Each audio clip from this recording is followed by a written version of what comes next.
struggle to keep up with what the teacher wants us to learn. We leave school and still fears can continue to pursue us.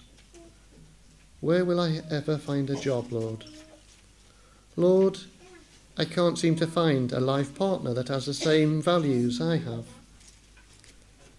And then, of course, we move into the so-called middle years and later years that are also not necessarily fear-free. We have fears around work continuity, perhaps relationship difficulties, health worries. The list could go on, but I'd probably depress us all too much. The Bible records fear is not a new thing. We think of that Garden of Eden confession by Adam. I heard your voice in the garden and was afraid. And we think right down to our friend for today, Gideon. Judges 6 verse 12 records, the angel of the Lord appeared to him, that is Gideon, and said to him, the Lord is with you, you mighty man of valour. And perhaps it might be worth keeping your fingers in Judges chapter 6 for the next few moments. You may recall this verse cropped up in our Sabbath school lesson some weeks ago. And I have to admit that on first reading, it did tickle my rather peculiar sense of humour. There was Gideon hiding in a wine press for fear of the Midianites, trying to thresh out some wheat, and an angel calls him a mighty man of valour. Was it prophetic? Would he become a mighty man of valour in the future? Or was he already a mighty man of valour? Either way, being declared to be a mighty person by an angel is commendation enough, I thought, for us to take a look at him and see if we can copy his good points.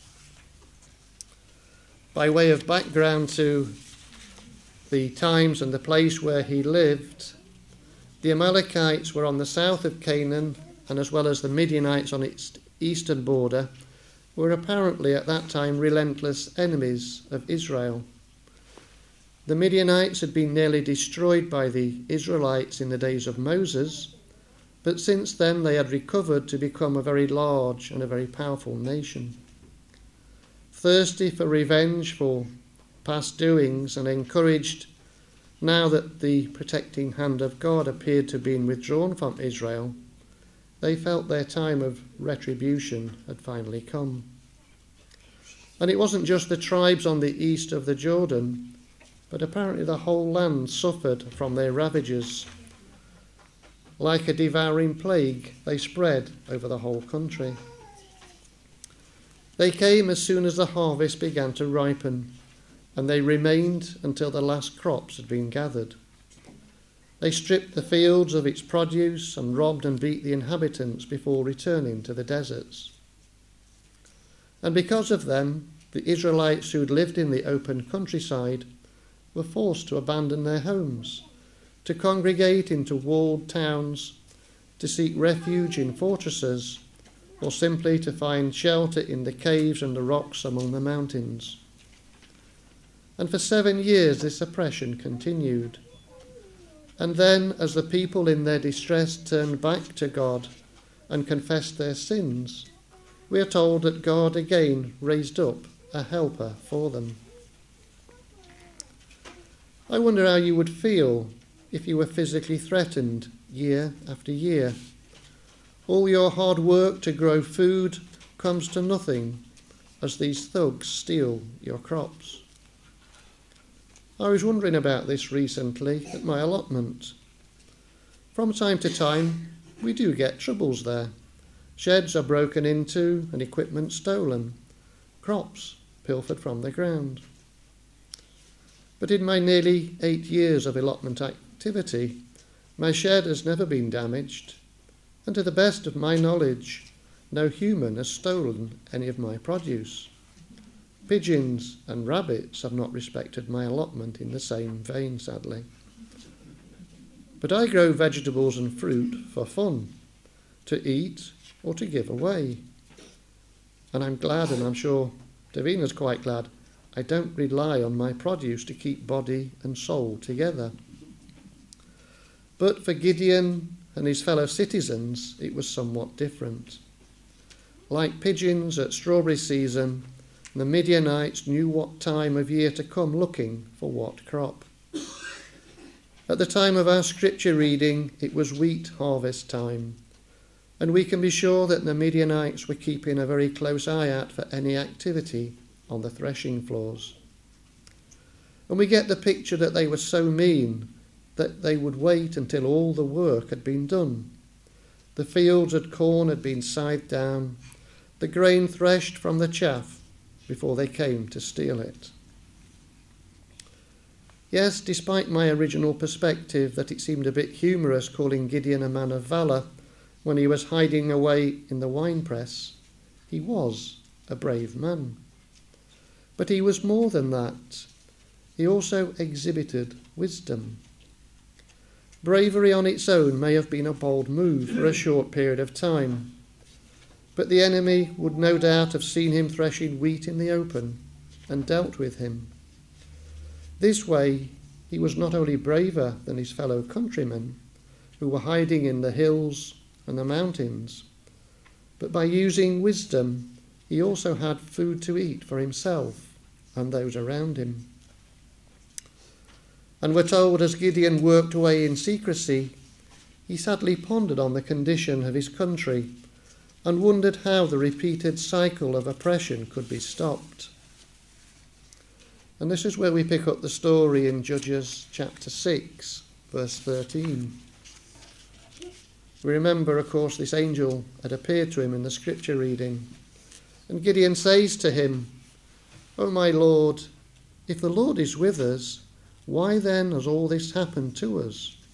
Where are all the miracles which our fathers told us about, saying, 'Did not the Lord bring us from Egypt?' But now the Lord has forsaken us and delivered us into the hand of the Midianites." Gideon's response was quite natural, wasn't it? Out of the anguish of his heart, he responds to the heavenly visitor. What's happened to all the miracles that used to happen? And we also wonder the same in our moments of sadness. What happened to all the miracles that we read about in the Bible? They don't seem to happen today. A slightly different tone of response, perhaps, to the scoffers of 2 Peter, where they say, "Where is the promise of his coming? For since the fathers fell asleep, all things continue as they were from the beginning of creation." Where is God? A question that is asked many times, both sincerely and mockingly. Sometimes we can become afraid and feel the despair of apparent separation from God, just like Gideon. Where is God? I'm sure those people living in the war-ravaged countries today ask the same question. Where is God? We think of the people in our neighbouring countries affected by terrorist attacks recently, afflicted with fear.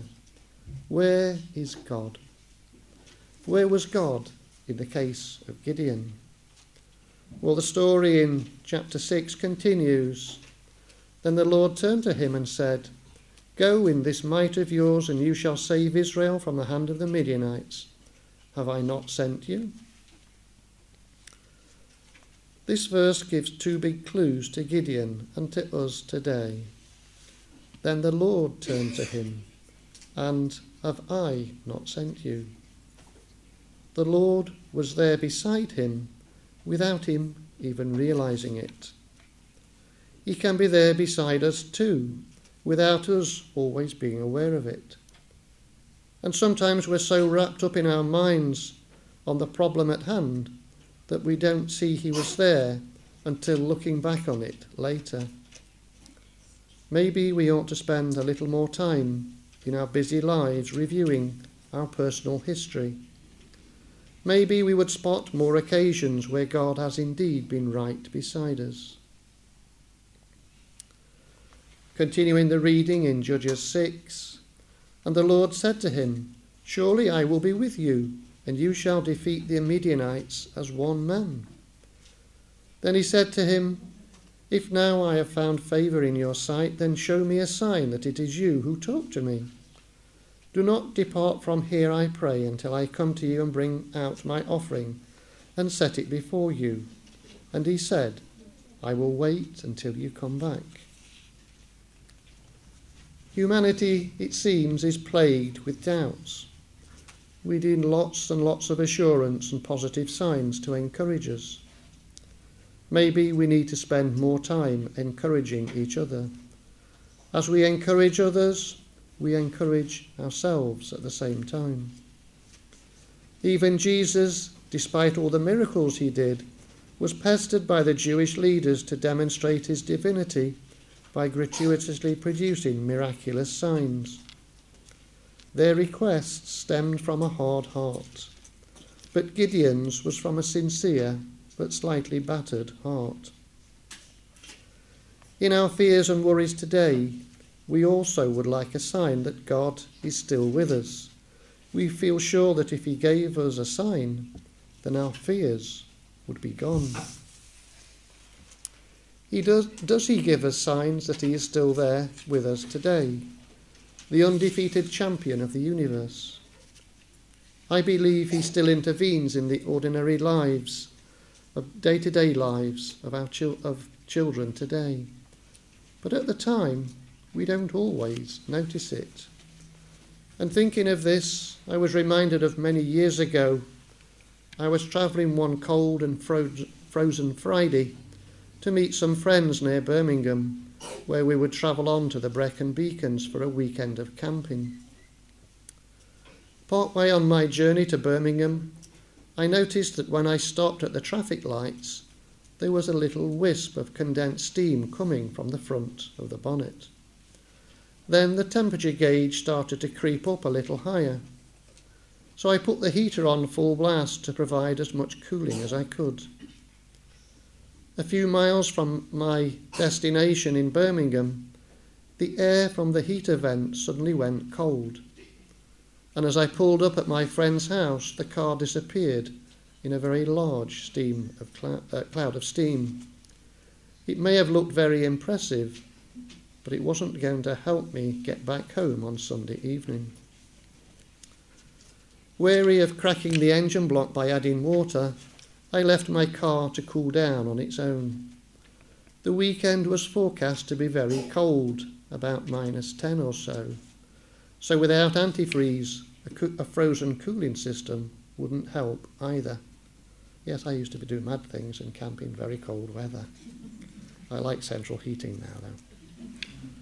So on our return on Sunday evening, we filled the radiator up to the brim, and I filled an extra couple of bottles of water, and off I set home to Nottingham. But within a few miles I was stopping again, and used both bottles of water to top up the radiator. Now I had none left. It was dark, it was very cold, and the only water I'd be able to get would be by putting frozen snow into the radiator. Not a very quick way of getting home if I had to keep stopping every few miles. And in those days I couldn't afford breakdown and recovery insurance, so there was no alternative for me to get me and my car back home.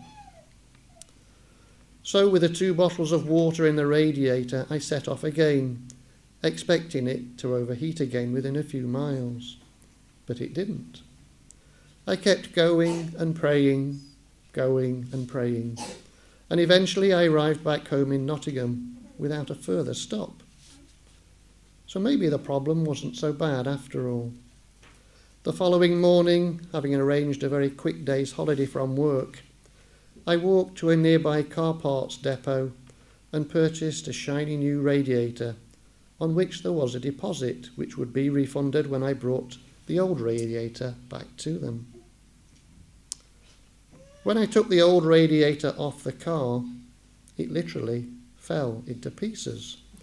And I have to say it was with a measure of embarrassment that I collected my deposit refund at the shop in exchange for a plastic bag of bits and pieces of corroded metal. It staggered me.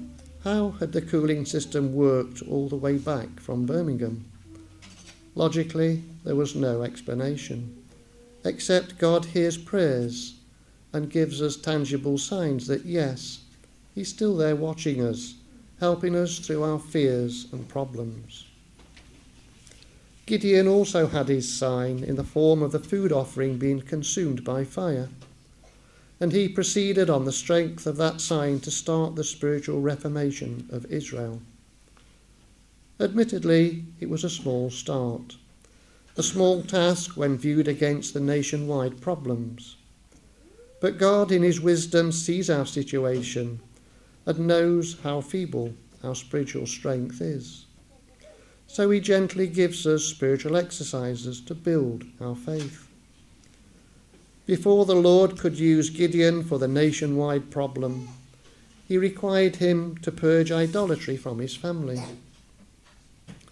Before he could battle the enemies of the nation, he had to first battle the enemies closer to home. And so it is also with us. Sometimes the first battles we have to fight spiritually are close to home, even within ourselves. His first assignment caused a bit of an uproar locally. The local centre of worship of Baal had been violated, and the culprit was soon identified. Was Gideon afraid he would lose his life, even though his father had defended him? I don't know, but we read time and time again that God wants us to have faith in him, and faith in him equals bravery against the evil forces in this world. Are we brave? One summer morning, as Ray Blankenship was preparing his breakfast, he gazed out of the kitchen window and was shocked when he saw a small girl being swept along in the rain-flooded drainage ditch beside his home in Ohio. Ray knew that further downstream, the ditch disappeared with a roar underneath the road and then emptied into the main drain.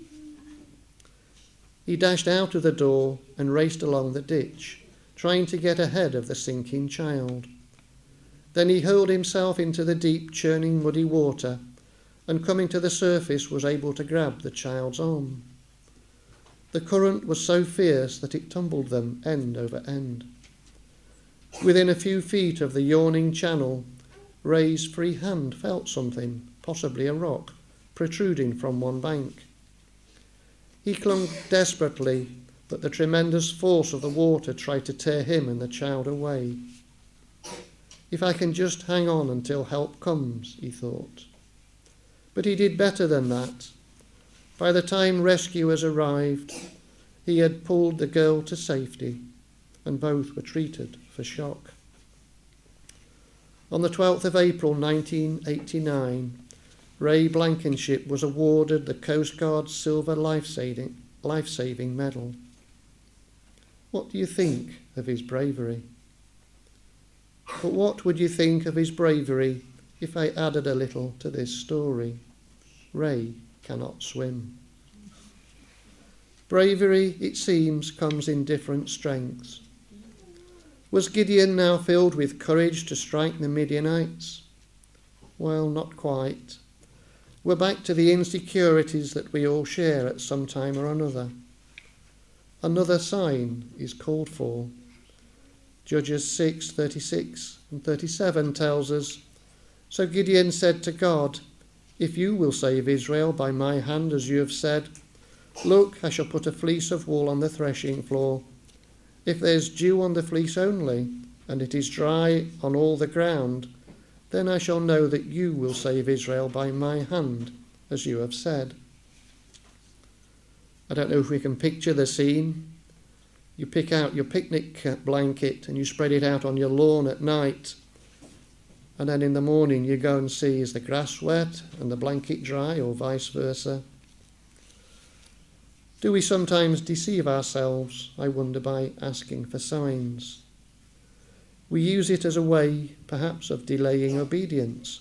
I'm waiting for a sign.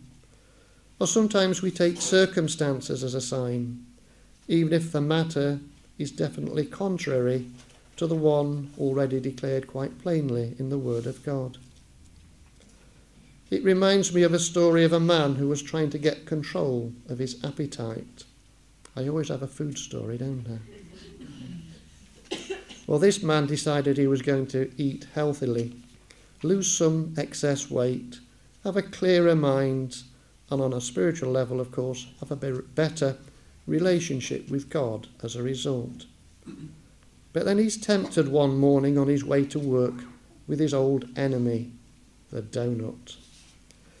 Is it God's will that he should have a donut or two? So he comes up with a plan. If there's a free parking spot in front of the bakery shop that's on his route to work, then it's a sign that it is God's will that he should have a donut or two. And sure enough, after driving up and down that street about a dozen times, there's an empty space right outside the baker's shop. It must be a sign. Of course it was a sign, but not the sort the man thought it was. Despite his fears, Gideon recognised that by human strength alone, the Israelites would not be able to repel the forces of the Midianites. He had already demonstrated his faith by calling the Israelites to battle, but now he needs fresh encouragement. Given our own tendencies to doubts and fears, we can hardly berate Gideon perhaps for wanting reassurance. A mature faith would not have asked for another sign. The experience of the Roman centurion outshines this experience of Gideon. This foreign soldier asked for no sign on which to base his faith, we remember. And referring to him, Jesus declared, "I have not found so great faith, no, not in Israel." It's amazing how Satan causes us to doubt. Maybe the fleece would have soaked up more moisture from the cool night air than the surrounding ground. Maybe this result would have happened anyway. So Gideon asks for another sign. Let me test, I pray, just once more with the fleece. Let it now be dry only on the fleece, but on all the ground let there be dew. Gideon's experience is not unknown today. There is a temptation to decide important issues, not on the basis of the teaching of the Bible, or even what is logical and reasonable, but on the basis of signs that we set up. Often the sign asked for may be explainable as a coincidence rather than an undeniable miracle. Then we begin to doubt. This was the case with Gideon. So we ask that the sign might be reversed. Recognizing Gideon's limited faith, the Lord condescended to work a miracle to give him the sign for which he asked. Suitably encouraged, Gideon led out his forces to battle against the invaders. The entire force under Gideon's command numbered only 32,000 men. But with the hordes of the enemy spread out before him, the word of the Lord came to him.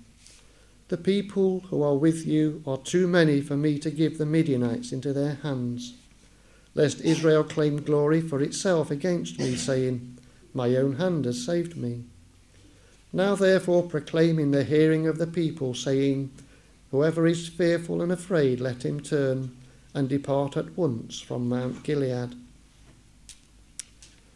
It had apparently been made a law in Israel that before they went to battle, the following proclamation should be made throughout the army.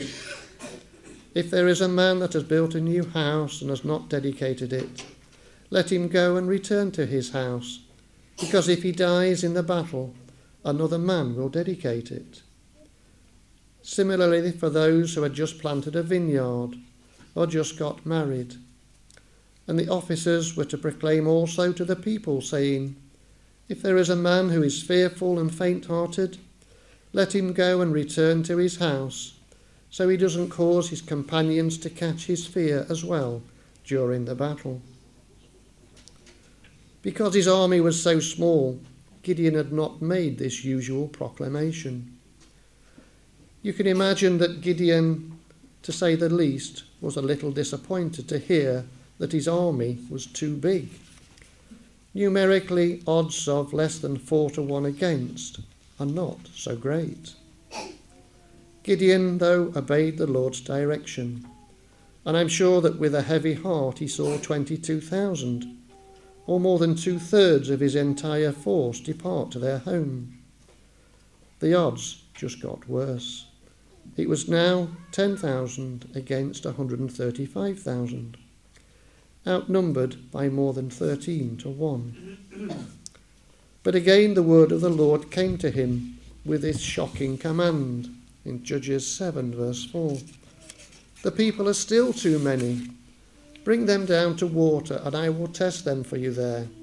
Then it will be that of whom I shall say to you, this one shall go with you, the same shall go with you.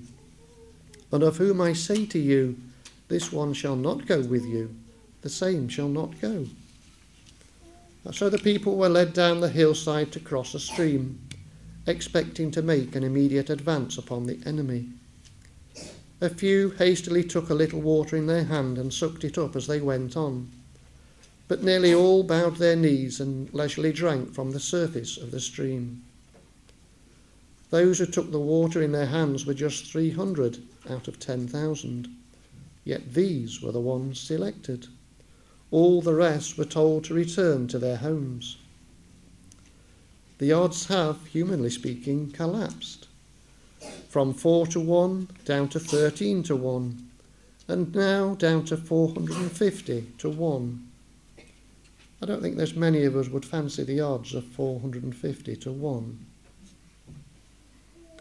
Were he not relying totally on God, Gideon would by now be a very worried and fearful man. We are taught through life that more is better, and we protect the more through insurance policies of all shapes and sizes, a policy for such and such just in case. We weigh up the odds and plan prudently, which in commercial matters is proper and right, but in spiritual matters we have to factor in that almighty someone who is with us. If we want to be prepared and able to deal with anything, the Bible directs us in Ephesians chapter 6, "Finally, my brethren, be strong in the Lord and in the power of his might. Put on the whole armour of God, that you may be able to withstand the wiles of the devil." Commenting on this sifting down of his army to just 300, the book Patriarchs and Prophets tells us, success does not depend upon numbers. God can deliver by few as well as by many. He is honoured not so much by the great numbers as by the character of those who serve him. And I thought that was quite striking. Success does not depend upon numbers. God can deliver by few as well as by many. He is honoured not so much by great numbers as by the character of those who serve him. We read of the tremendous things that the men and women of the Bible did, and we sometimes feel a little bit inadequate. Our faith is not what it should be. If nothing else, we can take heart from the actions of the God of Gideon, who patiently bears with his insecure servant. He's had the visit from an angel who zapped his food offering. He's had a miraculous wet fleece, then a miraculously dry fleece. He's had uncomfortable direct instructions from God on the little band of 300 men he should choose, rather than his original 32,000 strong army. What can we make of Gideon? To coin a phrase, he used to be indecisive and now he's just not so sure. Now down to just 300 men against an organised army of 135,000, Gideon trembled as he thought of the conflict that would take place the following day. But again we see a God of love and patience to Gideon, and he speaks to him during the night. He and Purah, his attendant, are to sneak down to the camp of the Midianites in the darkness to listen to what his enemies are saying. He went and waiting in the darkness and silence, he heard a soldier talking to his companion. "I have had a dream. To my surprise, a loaf of barley bread tumbled into the camp of Midian. It came to a tent and struck it so that it fell and overturned, and the tent collapsed." The reply of his companion must have struck the heart of Gideon, when the companion says, "This is nothing else but the sword of Gideon, the son of Joash, a man of Israel. Into his hand God has delivered Midian and the whole camp." Where the directions of God through the signs of the fleeces had failed to instill into Gideon the trust he needed, God finally succeeded in getting his message across through those Midianitish strangers. Returning to the few men under his command, he said, "Arise, for the Lord has delivered the camp of Midian into your hand." By divine direction, a plan of attack was suggested to him. The 300 men were divided into 3 companies, and each man was given a trumpet and a torch concealed in a clay pitcher. Quietly, the 3 companies approached the Midianite camp from different directions.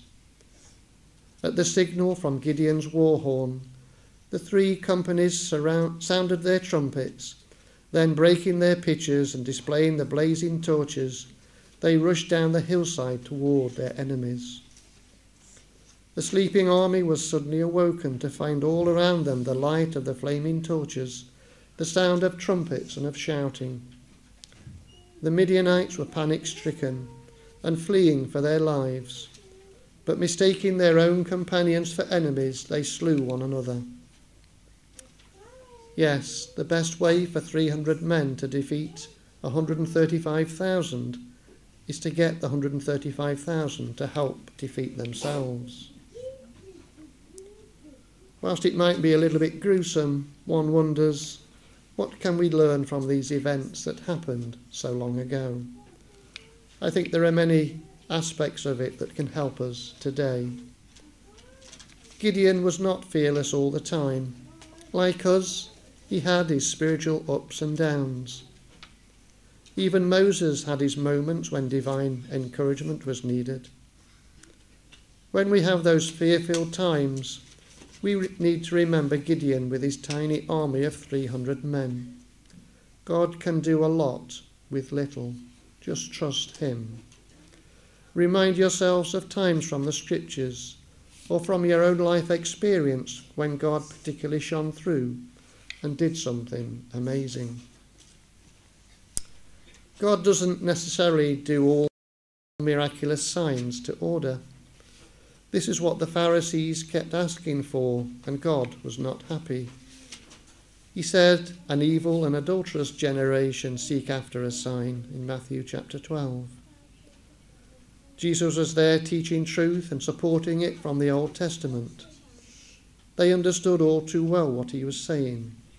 They also saw his miracles, signs of his messiahship, but they still rejected him. Later, Jesus said, "If they do not hear Moses and the prophets, neither will they be persuaded though one rise from the dead." The lesson for us today is don't peg your spiritual life on spectacular signs. Jesus has given us the signs we need in the scriptures.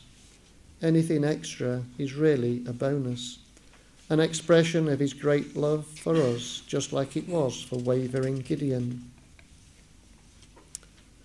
Quality over quantity. The faithful quality of the 300 men was what God was looking for, not necessarily a huge quantity. It reminds us today that we don't have to be particularly numerous or individually important to be effective, just faithful. Even a halting faith like Gideon's can be used by God to achieve spectacular results. Trust him, see the signs he's already given to you, and hold tight. Gideon was in despair. It looked an impossible situation to him, but God rescued him, and through him his nation also. He's promised the same to us too. no matter how bleak the outlook, no matter how much people mock our faith. He has promised us, I will come back, and we'll be together forever, time without end. The message this morning, hold fast till I come.